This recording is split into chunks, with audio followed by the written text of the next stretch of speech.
So my name's Beth. I'm a medical doctor based in Oxford, but I was doing an Improving Global Health Fellowship in Myanmar.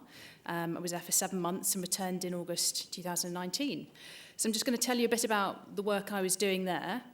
It's now nicely been put in context, and the WHO has set an ambitious target of halving death and disability from snakebite by 2030. So I had hoped that the work that I was doing would be a small contribution towards improving outcomes in Myanmar. Has anyone been to Myanmar? A few people. Wonderful, wonderful place. So it's a large rural agricultural country, and I was based in Yangon down at the south there, which is one of 6 high incidence regions for snakebite. It's got a particularly high incidence in terms of countries in Southeast Asia as well. And about 85% of the venomous snake bites are due to the Russell's viper here, but they've also got other snakes such as cobras, kraits, green pit vipers, sea snakes. And I did 2 pieces of work when I was out there. The second is what I'll focus mainly on. The first, just to explain, was sort of reviewing all the patient records for all of the patients admitted with snakebite in 2018 to this large tertiary referral centre, collecting information about who the people were who were being bitten, what were the circumstances, what traditional treatment was used, how long was it until they got to the antivenom, and then the outcomes.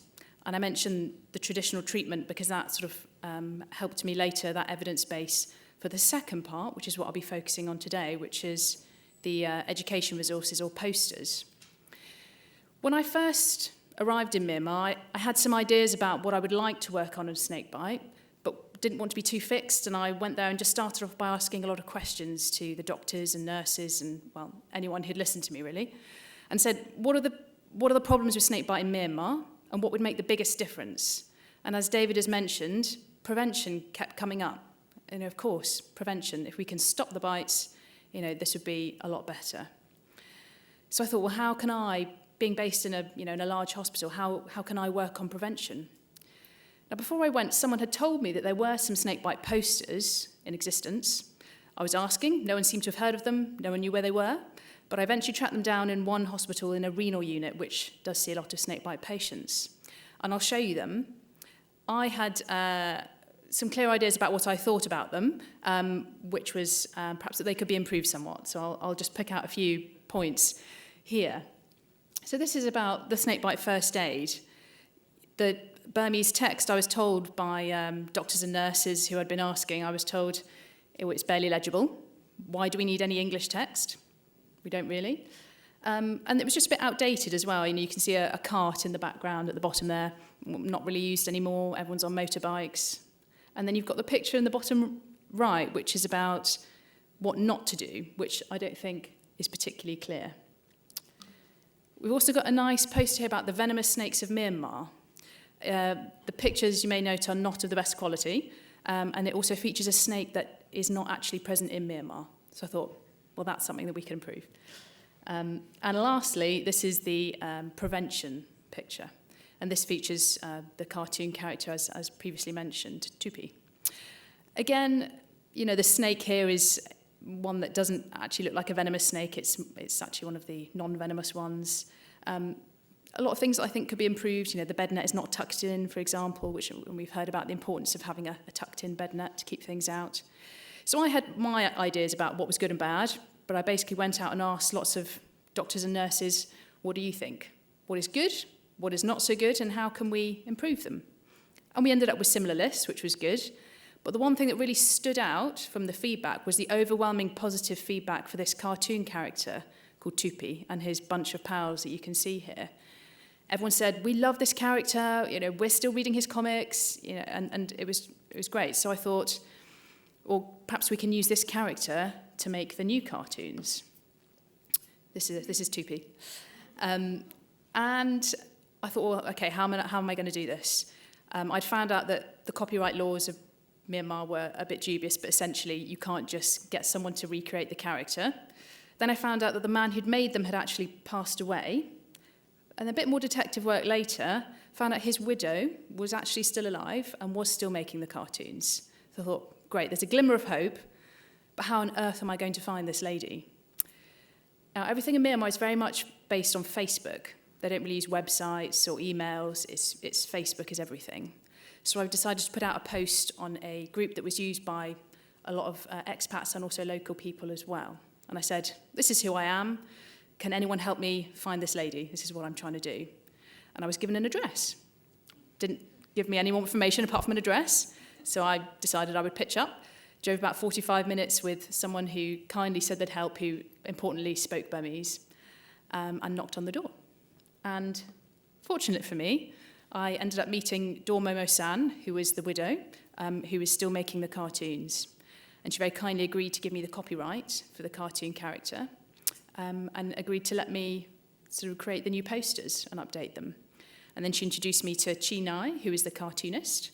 And over sort of several interactions, we sort of thrashed around the ideas and bounced things back and forth whilst I showed them to my colleagues, and then we went back and over a series of drafts came up with the final products, which is what I will show you, which you may have seen outside. So this is snakebite prevention. Again, a few key changes about the snake, which looks more like the Russell's viper I pointed out before. The bed net is now tucked in, these sort of details. Then we've got the snakebite first aid picture, which has been changed somewhat. You may have noted that in the original one there was a picture showing mouth-to-mouth resuscitation, which we swapped for the recovery position, because I think it might be slightly optimistic to try and learn mouth-to-mouth resuscitation from a picture alone, whereas this might be something that would help protect an airway. It also features the pressure pad immobilization technique for treating snakebite, which has been sort of demonstrated to be effective by a professor in Myanmar, so work done locally. And then lastly, as I pointed out, there was one small picture in the old cartoons or the old pictures looking at what not to do. And based on the feedback that we had about how important this was, we decided to expand this into a whole new poster, because we've seen all the harmful things that can happen as a result, and ultimately the delay in getting to healthcare and to anti-venom. So that was a new one. And then we've got two new posters about the venomous snakes of Myanmar with some good quality pictures. These are also in English because these are mainly focused at the doctors, but they are going to be translated into Burmese as well.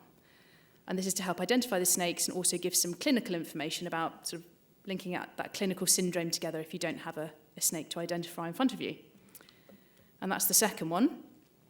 We've got the banded Krait down in the corner here, which looks quite a lot like the Homolopsis buccata, which is a non-venomous snake. The difference being the non-venomous one has a pale belly, whereas this one, the bands go all the way around. So just that simple bit of information, you can say that's a non-venomous snake, then hopefully you can reassure and discharge your patient. So in terms of what next for them, due to the time constraints of my time in Myanmar, I was unable to continue to do the monitoring evaluation side of it, but it was all passed over to the Ministry of Health, who said, thank you very much, and they will be conducting field testing on it with a view to using it in their snakebite public health campaign. But whilst I was there, we were able to link up with the Burmese Red Cross, and this is a training session that they sort of kindly delivered using the resources to a group of farming students. Farmers are, in Myanmar, certainly one of the key groups that are affected by snakebite. And these are young people who are being trained in farming techniques, who come from remote and rural areas, and they are learning about snakebite here, and it's being incorporated now into their curriculum, so that every group will hopefully get this teaching and training, and then that will go back to them and to their communities. Posters have gone up in the hospital, in the corridors, but also in the emergency department where you get a lot of the patients coming through, and was also presented at the Myanmar Emergency Medicine Conference there as well, which was great to see. They were given to NGOs as well, got them into the newspaper, because I've been doing some writing for the Myanmar Times, so there's an article in English, but more importantly, the article is in Burmese with the posters presented as well.